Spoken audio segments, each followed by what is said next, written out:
नमस्कार दोस्तों, स्वागत करता हूं गणित का डर दिल से ख़त्म चैनल में। दोस्तों, मैं एसएससी जीडी वाले बच्चों के लिए एक नया बैच लेकर के आया हूं। उस बैच का नाम रहने वाला है ड्रीम बैच, जो आपके सपनों को साकार करेगा। आज मैं इस वीडियो सेशन में गणित का जो सबसे मेन इम्पोर्टेंट टॉपिक है दोस्तों, जिसको बोलते हैं नंबर सिस्टम, संख्या पद्धति, उसके बारे में मैं आपको बताऊंगा। मैं दोस्तों ब्लैक वाइट बोर्ड पर पढ़ा रहा हूं, तो मैं अपना जीडी वाले बच्चों के लिए बहुत ही शानदार कंटेंट लेकर के आया हूं। बहुत ही शानदार कंटेंट जो है वो एसएससी जीडी वाले बच्चों के लिए रहने वाला है। ठीक है दोस्तों, तो सबसे पहले आपके सामने ये सवाल है। पहला सवाल ये है संख्या पद्धति का। दोस्तों, मैं ये जो सवाल मेरा लाने का उद्देश्य है वो ये है कि जो एग्ज़ाम में किस प्रकार से क्वेश्चन बनते हैं, मैं उसी प्रकार के क्वेश्चन लेकर के आया हूँ। फालतू के क्वेश्चन मैं इंक्लूड नहीं करा हूँ मेरे कंटेंट में। मैं कंटेंट अलग अलग बुक से तैयार करके लाया हूँ। तो पहला क्वेश्चन आप समझिए। पहला क्वेश्चन अपने सामने, आपने शायद ऐसा क्वेश्चन बहुत ही कम पढ़ा है। मैं वो क्वेश्चन लेके आऊँगा जो आप उन तक पहुँच ही नहीं पाए हो। ऐसे क्वेश्चन लाने के कोशिश करूँगा। ठीक है दोस्तों, तो इसमें देखो दोस्तों, अपना पहला क्वेश्चन है। इसमें ऑप्शन में मैं लिख देता हूँ। पहला क्वेश्चन है, पहला ऑप्शन है अपना 60, दूसरा ऑप्शन है 65 और तीसरा ऑप्शन है दोस्तों 63 और डी ऑप्शन है अपना 64। क्वेश्चन ने हमसे क्या पूछा? स्थानीय मान और जातीय मान में अंतर। स्थानीय मान स्थान को बताता है और जातीय मान अंक की जाति को बताता है। कैसे? मैं आपको उदाहरण देकर समझाता हूँ। जैसे मेरे पास में ये संख्या है 12728। अगर मैं आपसे पूछूं कि सर कि बताओ बच्चों, अगर मैं आपसे पूछूं कि 7 का स्थानीय मान कितना होगा, तो आप बोलोगे सर 7 के बाद में जितने अंक आएंगे हम उतने इसके पीछे 0 लगा देंगे, तो हमारा स्थानीय मान कितना आ जाएगा? 700। 7 का जातीय मान पूछूं तो आपका क्या बोलोगे? 7। किसी भी अंक का जातीय मान वही अंक होता है। जातीय मान वही अंक होता है जो पूछा जाता है, और स्थानीय मान अंक के स्थान को बताता है। ठीक है दोस्तों, अब हमसे अंतर पूछा है इनमें, तो हम इसको घटा देंगे। ठीक है, हमारा उत्तर आ जाएगा। अब क्वेश्चन की ओर चलते हैं। देखना क्वेश्चन क्या कह रहा है। 978 में 7 का स्थानीय मान व जातीय मान में क्या अंतर है? 7 का स्थानीय मान कितना होगा दोस्तों? 70 होगा। और इसका जातीय मान कितना होगा? 7 होगी। इनको घटा दो, अंतर पूछा है घटा दो। 10 में से 7 गए, 3 बच गए, और इधर कितने बच गए? 6। 63, जो हमारे किस ऑप्शन में है? सी ऑप्शन में है।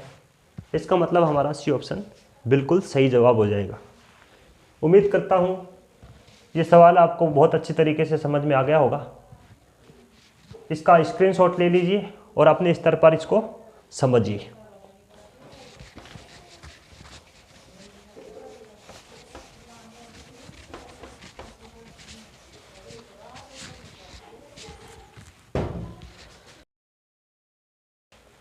कैसे करेंगे दोस्तों इसको? स्थानीय मान के बीच क्या अंतर होगा? इस संख्या के अंदर 2 3 दिए हुए हैं, तो इस 3 का स्थानीय मान क्या होगा दोस्तों? लिख दूं। 3 के बाद में कितने अंक हैं? 1 2 3 4 5 6 7, तो मैं 7 0 लिख दूं। 2 3 4 5 6 7। ठीक है, इस 3 के बाद में कितने अंक हैं? 2 0। 2 अंक है तो 2 0 लगा दूंगा। अंतर पूछा है, घटा दो। क्या पूछा है हमसे? अंतर। 0 में से 0 घटाएंगे, 0 0, ये इसके पास असल ले लेगी। 10 में से 3 गए 7, इसके पास कितने बच गए? 9 9 9 9, और इसके पास कितने बच गए? 2। तो ये हमारे किस ऑप्शन में है? 29 99 97 00, 29 99 97 00, ये हमारा आंसर हो जाएगा। देख लो दोस्तों, स्क्रीनशॉट ले लो और उसको अपने स्तर पे समझ लेना दोस्तों, ठीक है। चलिए तीसरा क्वेश्चन क्या है उसको देखते हैं, कैसे होगा ये सवाल। देखो, पढ़ो और इसका आंसर देने की कोशिश करो। सभी सम संख्या के गुणनफल का इकाई का अंक, हमें इकाई का अंक लाना है दोस्तों, इकाई का अंक बताना है।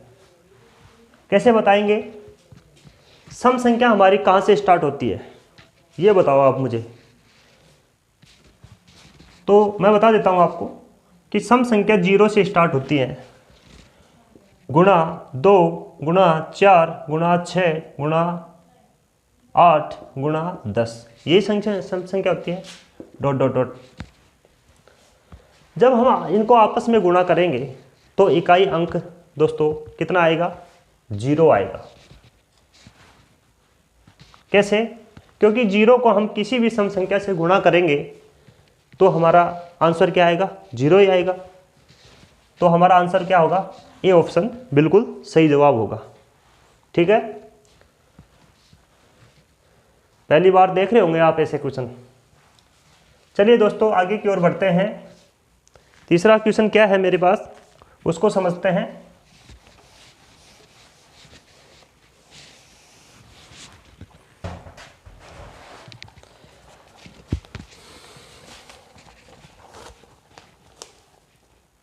चौथा क्वेश्चन है सर, सॉरी चौथा क्वेश्चन है ये, 3 क्वेश्चन अभ्यास कीजिए। चौथा क्वेश्चन है, कितना आएगा इसका आंसर? मैं आपका जवाब का इंतजार कर रहा हूं, कमेंट में लिखना। जो भी आपका आंसर आए जरूर कमेंट में लिखना दोस्तों, ताकि मुझे आपकी कमजोरी का पता चले कि आप कितने गहरे पानी में हो। बताओ दोस्तों, इकाई का अंक कितना आएगा विषम संख्या के गुणनफल करेंगे तो?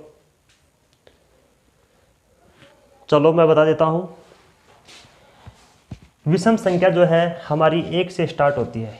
1 3 5 7 9 11 ऐसे चलती रहेंगी, विषम संख्या चलती रहेंगी, ठीक है। अब इनको आपस में गुणा करेंगे तो हमारा इकाई का अंक क्या आएगा दोस्तों? याद रखना इस बात को, हमेशा 5 आएगा। जब हम इनको आपस में गुणा करेंगे तो इकाई का अंक हमेशा 5 आएगा। ध्यान रखना इस बात को, जो हमारे बी ऑप्शन में मौजूद है, ठीक है। यहाँ तक आपको कोई दिक्कत नहीं होगी। उम्मीद करता हूँ आपको अच्छे से समझ में आ रहा होगा। अब अपना पांचवा क्वेश्चन बताइए, करिए ऐसा क्वेश्चन, बताइए मुझे। बहुत इंपॉर्टेंट दोस्तों, मोस्ट लगा दो इसको, इंपॉर्टेंट क्वेश्चन है दोस्तों ये। इकाई अंक हमसे पूछा गया है तो हम इकाई अंक निकालने का कैसे इसका इकाई अंक निकालेंगे?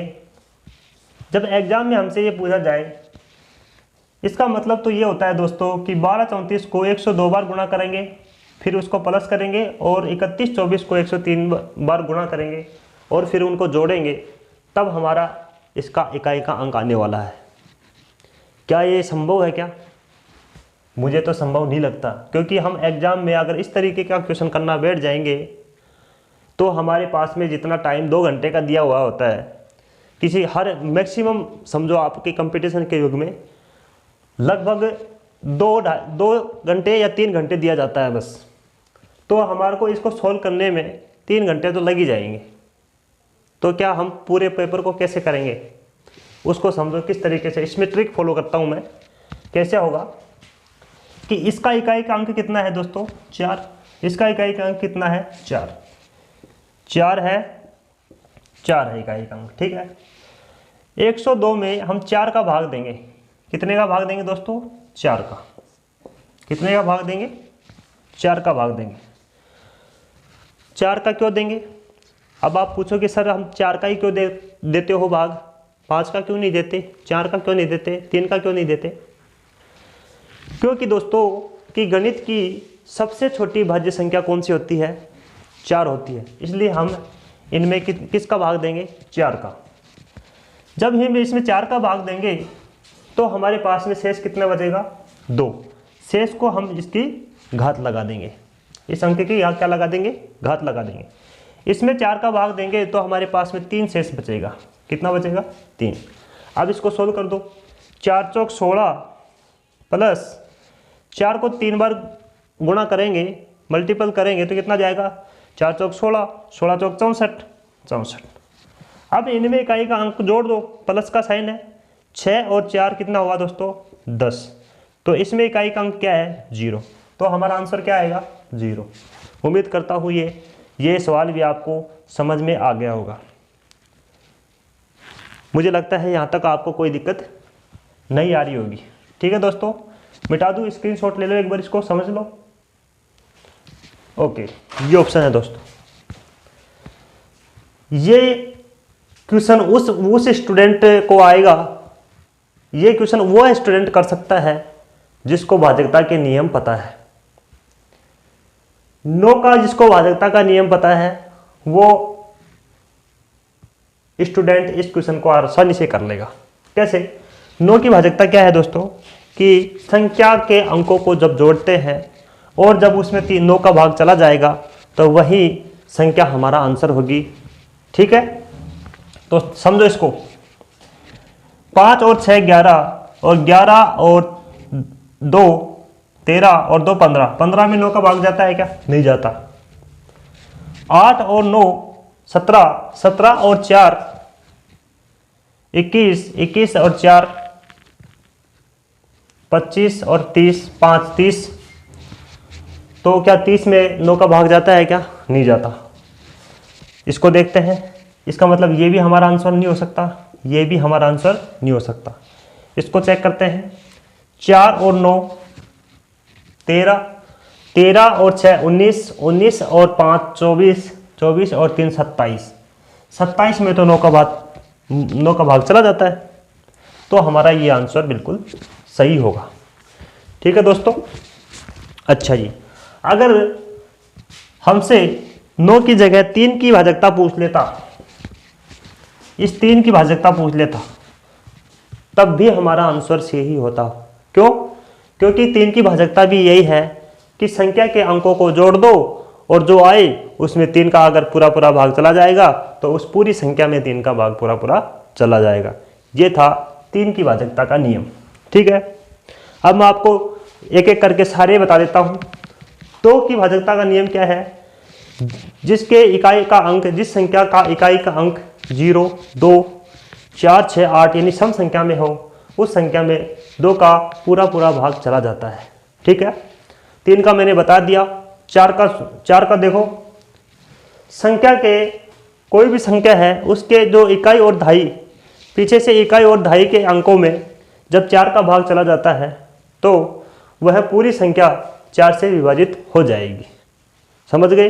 अच्छा, 5 का नियम, 5 का भाजकता का नियम क्या है कि इकाई का अंक या तो 0 आए या 5 आए, उसमें उस संख्या में 5 का पूरा पूरा भाग चला जाएगा। ठीक है। 6 का समझो, जिस संख्या में 2 का भाग और 3 का भाग चला जाए उस पूरी संख्या में 6 का भाग पूरा पूरा चला जाएगा। ठीक है। 7 की बात करूं कि इकाई अंक को डबल करके उसके घटा दो और जब 7 का भाग देंगे पूरा पूरा चला जाएगा, वह 7 की भाजकता का नियम होगा। समझ गए? अच्छा जी, अब 8 का समझो, जब किसी संख्या में पीछे से 3 अंकों में अगर 8 का भाग चला जाता है तो उस पूरी संख्या में 8 का पूरा पूरा भाग चला जाएगा। ठीक है। 9 का समझो, 9 का भी मैंने बता दिया, 3 का और 9 का सेम है। 10 का इकाई का अंक 0 हो तो उसमें 10 में पूरा पूरा भाग चला जाएगा। 11 का समझो, जब इकाई का सॉरी सम स्थानों के अंकों का योग और विषम स्थानों के अंकों का योग जब हम करेंगे और जब उनका अंतर करेंगे तो हमारा आंसर या तो 0 आना चाहिए या 11 आना चाहिए या 22, 33, 44 यानी 11 के पहाड़े में जो भी आएगा वो ही हमारा आंसर होगा। तब हम उसमें भाग देंगे तो 11 का पूरा पूरा भाग चला जाएगा। ये था हमारा भाजकता का नियम। ठीक है दोस्तों, अब आगे बढ़ते हैं 7वें क्वेश्चन की ओर। मुझे लिखने में थोड़ा सा टाइम लग रहा है दोस्तों, लेकिन ये आपके लिए बहुत इंपॉर्टेंट रहते हैं दोस्तों। ये क्वेश्चन बहुत ही मतलब अच्छी किताबों से छाट करके लाया हूँ, एक बड़ी मेहनत से करके लाया हूँ दोस्तों। इनको आप अच्छे से समझिए, मैं आपके लिए बेहतर सा बेहतर कंटेंट लाने की कोशिश करूँगा। आप तो वीडियो के ऊपर बने रहिए और क्वेश्चनों को समझते रहिए और प्रैक्टिस करते रहिएगा दोस्तों। ठीक है, कैसे 11 से विभाज्य है, ये संख्या 11 से विभाज्य है तो x का मान क्या होगा, यानी x के स्थान पर मैं क्या रखूं कि ये पूरी संख्या 11 से विभाजित हो जाए, इसमें इस संख्या में 11 का पूरा पूरा भाग चला जाए। ठीक है, इतना तो समझ गए होंगे विभाज्य का मतलब क्या होता है।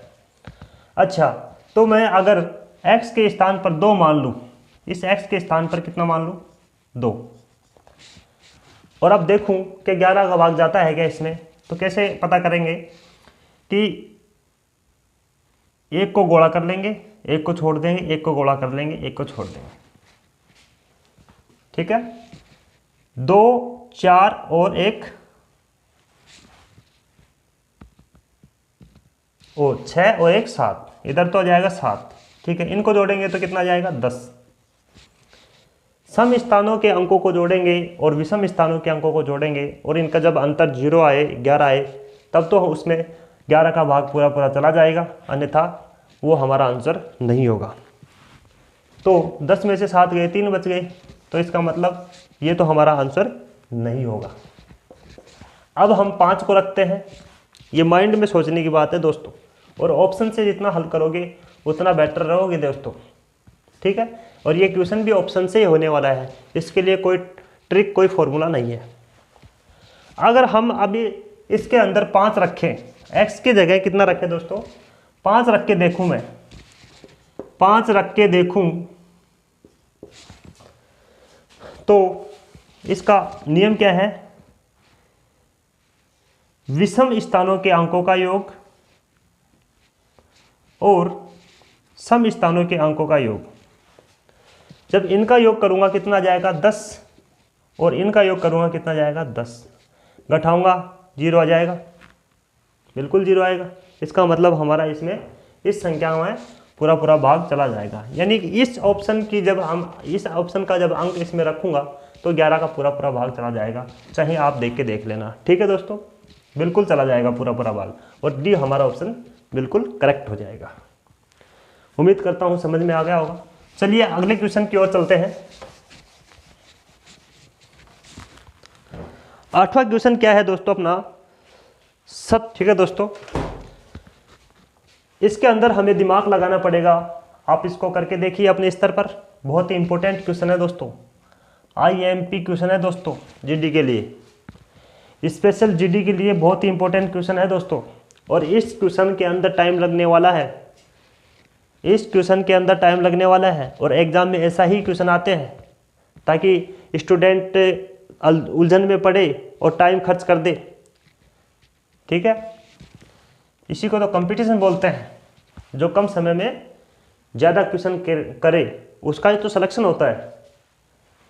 तो कैसे करेंगे दोस्तों, ये हमारी संख्या है, इसमें 3 का यानी कि कौन कौन से अंक सोचूं मैं, 1 से 9 तक कौन से अंक सोचूं, यानी 0 भी इसमें शामिल है, कि कौन से अंक सोचूं जिनको यहाँ x के स्थान पर रखने पर 3 से विभाजित हो जाएं। तो दोस्तों दिमाग लगाओ, दिमाग लगाने का क्वेश्चन है दोस्तों ये। अगर मैं 27 6 x की जगह 2 रख लूँ तो क्या 3 से विभाजित होगा। भाजकता का नियम क्या है दोस्तों 3 का, कि सभी अंकों को जोड़ते हैं और जब उसमें 3 का भाग चला जाता है तो उसमें वो हमारी 3 की भाजकता होगी, उस संख्या में 3 का पूरा पूरा भाग चला जाएगा। ठीक है, जोड़ो 2 और 7 9, 9 और 6 15, और 15 और 3 18। 18 में 3 का भाग जाता है, बिल्कुल जाता है। तो एक तो हमारे पास में संभावित मान कितना आया, 2। इधर समझो, ठीक है। अब अगर मैं इस x की जगह 5 रख के देखूं तो क्या 3 से विभाजित होगी ये संख्या? देखिए, इनका योग करो सबसे पहले। इनका x वाली की संख्या को छोड़ दो, इनका अंक कर लो। 9 और 6 15 और 1 16 आ गए। प्लस हमें x के स्थान पर तो रखनी है और उसमें 3 का भाग पूरा पूरा जाना चाहिए। हमने 2 रखा तो 18 आए, उसमें 3 का पूरा पूरा भाग चला गया। अब मैं इसके अंदर कितना रख के देखूं कि 3 का भाग पूरा पूरा चला जाए। अगर मैं इसके अंदर 5 रख के देखता हूं तो 16 और 5 कितने होते हैं दोस्तों, 21। 21 में 3 का भाग जाता है, बिल्कुल जाता है, 3 7 21। तो दूसरा संभावित मान कितना आया दोस्तों अपने पास में, 5। ठीक है। अच्छा, अब क्या रखूं कि x के स्थान पर रखने से 3 का भाग पूरा पूरा चला जाए। लगाओ दोस्तों दिमाग। अगर मैं इसके ऊपर x के स्थान पर 8 रख दूं तो 16 और 8 कितने हो गए दोस्तों, 24। 24 में 3 का भाग जाता है ना, 3 8 24। कितनी बार गया, 8 बार। अच्छा जी, तो x के स्थान पर मैंने क्या रखा है यहाँ पे, 8। हमसे क्वेश्चन ने क्या पूछा, क्वेश्चन ने क्या पूछा कि संभावित मानों का योग क्या होगा, तो हम इनको जोड़ देंगे। 8 और 5 13, 13 और 2 15। हमारे किस ऑप्शन में है, बी ऑप्शन में। ये हमारा ऑप्शन बिल्कुल करेक्ट हो जाएगा। ठीक है दोस्तों, चलिए उम्मीद करता हूँ ये भी समझ में आ गया होगा। अब हम बढ़ते हैं अगले क्वेश्चन की ओर। 9वां क्वेश्चन क्या है अपना, उसको समझते हैं। बताओ दोस्तों, इस तरीके का जब हमसे क्वेश्चन पूछ लिया जाए तो कैसे करेंगे दोस्तों। अगर उसी संख्या को 18 से विभक्त किया जाए तो शेषफल क्या प्राप्त होगा। सबसे पहले हम इस 18 का 342 में भाग देंगे। अगर पूरा पूरा भाग चला जाता है तब हम इसके अंदर 18 का भाग देंगे, अन्यथा हमारा ये क्वेश्चन गलत हो जाएगा। ठीक है दोस्तों, अगर ये रूल फॉलो हो गया, अगर पूरा भाग चला गया तब तो हम इसमें भाग देंगे, तब हमारा आंसर सही आएगा, अन्यथा हमारा आंसर गलत होगा। कैसे, जब 18 का 342 में भाग देंगे, 18 एकम 18 बच गए कितने, 16, 162 और 18 नामा 162 और 18 दाए 180। तो इसका मतलब इसमें पूरा भाग चला गया। ठीक है, अब हम इसका भाग इसमें देंगे शेषफल में। तो 18 एकम 18, 18 दूनी 36, 2 बार चला गया, कितना बच गया शेष, 7 और 4 11। 11 शेषफल क्या प्राप्त होगा दोस्तों, 11, जो हमारे किस ऑप्शन में है, सी ऑप्शन में साक्षात मौजूद है। ठीक है दोस्तों, आगे समझ में कर लोगे इस तरीके के क्वेश्चन। चलिए लास्ट क्वेश्चन मैं आपको बताता हूं संख्या पद्धति का, वो क्या है। 10वां क्वेश्चन बहुत इंपॉर्टेंट है दोस्तों। इस वीडियो का सबसे इंपॉर्टेंट क्वेश्चन रहने वाला है दोस्तों ये 10वां क्वेश्चन। हार्ड भी है, यही है। करो दोस्तों इसको, इसको सोल्व। कैसे करोगे बताओ। एक संख्या प्रणाली में 14,528 को एक संख्या से विभाजित करने पर हमीद को भागफल 83 और शेषफल 3 प्राप्त होता है। भाजक क्या है। पहले मुझे ये बताओ दोस्तों, इसी तरीके से तो पूछा गया होगा। संख्या प्रणाली दे दी, यानी यहां इसको क्या बोलते हैं, भाजक। इसको क्या बोलते हैं, किसी स्टूडेंट को तो यही नहीं पता होगा कि इनको आखिर के बोलते क्या है। ये इतना तो बता देगा कि इसको तो भागफल कहते हैं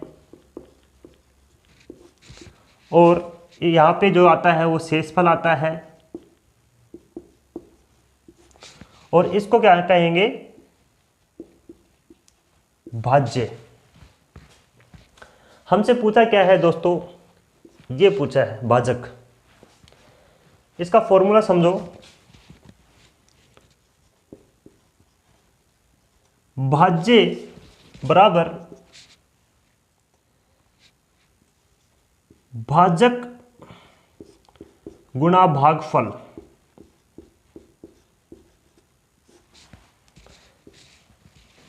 प्लस शेषफल। ये इसका फॉर्मूला है दोस्तों। ठीक है, कैसे करेंगे, भाज्य अपने पास कितना है, 14,528, यही है। ठीक है, भाजक कितना है ज्ञात करना है साहब, इसको x मान लेते हैं, गुणा भागफल 83, और शेषफल कितना है दोस्तों 3। सोल्व कर दो, कर दोगे या मैं करूं, चलो मैं कर देता हूं। 3 प्लस का इधर आकर के माइनस में हो जाएगा, कितने हो जाएंगे दोस्तों 14,525 बराबर x गुणा 83। गुणा की वैल्यू इधर आकर के क्या हो जाएगी, भाग में चली जाएगी, भाग दे दो 83 का, कितनी बार जाएगा, इधर देखो 14,525 में जब हम 83 का भाग देंगे तो 3 तिया 9 और 3 8 24, ज़्यादा बार चला जाएगा, 2 बार चला जाएगा, 2 बार देखते हैं। 3 दूनी 6 और 8 दूनी 16, 3 दूनी 6 और 8 दूनी 16, इसका मतलब ये तो ज़्यादा बार गया। 145 में 83 का एक बार भाग देंगे तो कितनी बार जाएगा दोस्तों, एक बार। 83 घटा दो, इधर बच गया 2, इधर बच गए कितने 6, 2 उतार लेंगे, कोई दिक्कत नहीं है। अब मैं 83 के ऊपर 83 को 7 से गुणा करके देखूं तो कितना आ जाएगा दोस्तों, 7 या 21, 1 असल 2, 8 7 56 और 2 58, 581 आ गया। और अगर मैं 8 से गुणा करता हूं तो 8 3 24 और 8 8 64 और 2 66, ज़्यादा बार जाता है। इसका मतलब हम 7 से ही इसको 83 का भाग इसमें कितनी बार चला जाएगा, 7 बार। कितना है दोस्तों अपने पास में 581, घटा दो, 1 बच जाएगा, 12 में से 8 गए, 4 बच गए 41, और इधर कितने बच गए हमारे पास में, इधर 5 बच गए। ठीक है, 415, दिमाग लगाओ, किससे गुणा करो 83 को, है कि ये पूरा पूरा भाग चला जाए। 5 ते 15, असल लेगी 1, और 8 पंजे 40 और 1 41, बिल्कुल चला गया, 5 बार चला गया। इसका मतलब 175 हमारा किस ऑप्शन में है, बी। ये हमारा ऑप्शन बी हो जाएगा, बिल्कुल सही जवाब। तो दोस्तों ये थोड़ा हार्ड क्वेश्चन था। ठीक है दोस्तों, हार्ड था लेकिन बहुत इंपॉर्टेंट था दोस्तों ये क्वेश्चन। इसको देख लो, उतार लो, कहीं समझ में नहीं आई तो बता देना दोस्तों, मैं आपके लिए तत्पर हूं, हर सवाल का जवाब देने के लिए तैयार हूं। ठीक है दोस्तों, अब कैसा लगा ये वीडियो आपको? अगर अच्छा लगा तो ये वीडियो को लाइक और सब्सक्राइब करके रखना और अपने दोस्तों को भी शेयर करना, ताकि इस वीडियो सेशन का उनको भी बेनिफिट हो जाए। ठीक है दोस्तों, जैसा भी आपको ये वीडियो लगे कमेंट में ज़रूर बताना, और आगे मैं अच्छे अच्छे कंटेंट जो अच्छे बुक से अच्छे क्वेश्चन जो है आप लोगों के लिए लेके आऊँगा। आप मेरा जोश बढ़ाओगे, लाइक सब्सक्राइब करोगे, जोश बढ़ाओगे, तो मैं आपके लिए बहुत ही अच्छा कंटेंट लेकर के आऊँगा और पढ़ाऊँगा। देखिए दोस्तों, थोड़ा सा टाइम ज़रूर लगता है लिखने में, ऑप्शन लिखने में और क्वेश्चन लिखने में, लेकिन क्वेश्चन बहुत लाजवाब लेकर के आऊँगा आपके लिए मैं। ठीक है, तो आज के लिए इतना ही दोस्तों, मिलते हैं नेक्स्ट वीडियो में नए क्वेश्चनों के साथ। जय हिंद दोस्तों।